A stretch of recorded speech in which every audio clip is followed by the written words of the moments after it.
আসসালামু আলাইকুম। আগে বক্তব্য শুরু করো। প্রিয় সহকর্মী ভাই বন্ধুরা যারা আছেন এখানে, সবাই আমরা এনে আইছি কি জন্য? কাজের জন্য না? কাজের জন্য আইছি, এই জন্য কাজ করে এখান থেকে একটা পয়সা নেব, তারপর আমাদের ফ্যামিলি চলবে। যদি আমাদের কারো বাবার জমিদারি থাকতো তাহলে তো আমরা এনে কাজ করতে আইতাম না, আইতাম না, এ জায়গায় কাজে কেউ আসতাম না, বাসায় বয়ে বয়ে খাইতাম, গাড়ি নিয়ে ঘুরতাম। আমাদের বাবার জমিদারি নাই বিধায় আমরা কর্ম করতে আইছি। আর যার বাবার জমিদারি আছে সে কর্ম আরো বেশি করে, কষ্ট আরো বেশি করে। আমরা সারাদিন কাজ করি, কাজ করার পরে যে সন্ধ্যাকালে যদি মাথার তলে একটা ইট দিয়ে আমাদের ঘুম আসে। আর যার বাবার জমিদারি আছে তার কোনো ঘুম আসে না, সে টাকার টেনশনে খালি দৌড়ায়, খালি দৌড়ায়। আমাদের টাকাও নাই, টেনশনও নাই, কিন্তু আমাদের বেঁচে থাকার জন্য, আমাদের ফ্যামিলিকে বাঁচায় রাখার জন্য কয়টা টাকার দরকার। এই জন্যই আমরা কর্ম করি। আমরা সবাই এনে কাজে আইছি। আমাদের উচিলে কোম্পানির কোনো ক্ষতি হোক, এটা কি কেউ আমরা চাই? যদি আমরা না চাই তাহলে আমাদের কোম্পানির আইন অনুযায়ী চলতে হবে না? কোম্পানির আইন অনুযায়ী চলতে হলে কোম্পানির ভিতরে কোনো গুল দোকান যাইব না, সিগারেট দোকান যাইব না, পান খাওয়া যাইব না। কোম্পানির ভিতরে যাইব না বিদায় আমরা কি করি? আপনাদেরকে সকালে যান, 10:30 যান, আবার 1টায় যান, আবার বিকাল 4টায় যান, আবার সন্ধ্যা 7টায় যান। তাই সারাদিনের ভিতরে 5 বার যান। সারাটা দিনের ভিতরে 8 ঘন্টার ভিতরে যদি 5 বার যান, এখানে লস কিন্তু আমাদের। যদি একটা লোক মনে করেন যদি তার 700 টাকা বেতন হলে তার ঘন্টা পরে 80 টাকা 82 টাকা, আর যদি ঘন্টা 80 টাকা 82 টাকা পরে তাহলে মিনিট করে কত?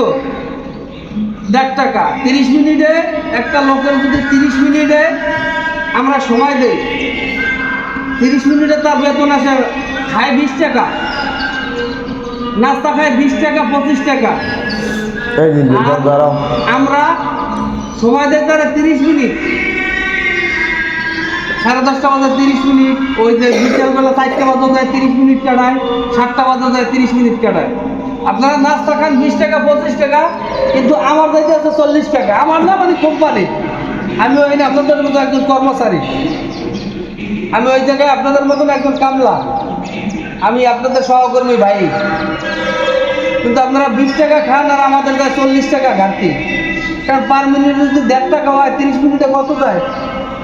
তাহলে এরকম 5 বার গেলে 100 লোক থাকলে কত টাকা যায়? তারপরে কিন্তু কোনো সময় আমরা এটা নিয়ে কোনো কিছু করি না, আমরা সময়টা দেই। সময়টা দেওয়ার কারণটা এইটাই, ভিতরে এটি খাওয়া যাইবে না। তারপরেও যদি কেউ গেড়ে ধরা পড়ে অথবা সিগারেট নিয়ে ধরা পড়েন, আমরা কেউ যাবো না যে ভাই নতুন আইছে, আজকে সবাই আছে, ভিডিও রাখতে আসি। এটা তো সবাই আমরা যে বলি, এটা আমাদের প্রমাণ। তাই দয়া করিয়া কেউ আপনারা ক্ষতি করার, নিজের ক্ষতি নিজে করার চেষ্টা করবেন না। যেমন এখানে কিন্তু একজন আছে, একজন আগে বসে ওই যে এদিকে আসেন, একজন ধরা পড়ছে, তার 2000 টাকা জরিমানা, 1.5 কাটা। এর সাথে আরো একজন আছে, এর ভিতরে থেকে কেউ ছাড় পাইবেন না। মানে প্রথমবার যেহেতু করছে তারা কিন্তু ওই যে 2000 টাকা জরিমানা 1.5 কেটে দিছি। কইতে পারেন যে ভাই ক্ষমতার অপব্যবহার করছেন না। মানে আমি আপনাদেরকে, আমি জানি যে আমার জানা মতে যে আমি মানুষ ভালোবাসা দিয়ে যদি আমি মানুষের মনে না থাকতে পারি, তাহলে তার পিঠেই আমি জীবনে তার সাথে আমি ছবি তুললা অথবা তার গলা ধরিয়ে আমি জীবনেও মনে রাখতে পারবো না। আমার যদি ভালোবাসা দিয়ে আমি মনে না রাখতে পারি, এখন দেখি যে ভালোবাসা কোনো বাঙালি, আমরা ভালোবাসায় কোনো কাম নাই। যদি আমি ভালোবাসতে যাই তাহলে আমার আজকালা বাসটা শিখছে না, সাজা ছাড়াই দেয়। মানে কেউ দেয় সাইজা আর কেউ গিরে সহ দিয়ে দেয়। তা অনেক বুঝাইছি, কেউ কোনো কথা শোনে না। তাই এখন আমাদের এই পদ্ধতি নিতে বাধ্য হয়েছে। আর গেটে ধরা পড়লে গেটে আমরা যাবো না, গেটে কি করবে? কোম্পানি করবে। এই আজকে এইটা আমাদের সমাপ্ত করলাম। সবাই ভালো থাকবেন, সুস্থ থাকবেন। আর আরো একটা কথা, ইটিভিতে পলি বিল্ডিংয়ে যারা ওভারটাইম করবে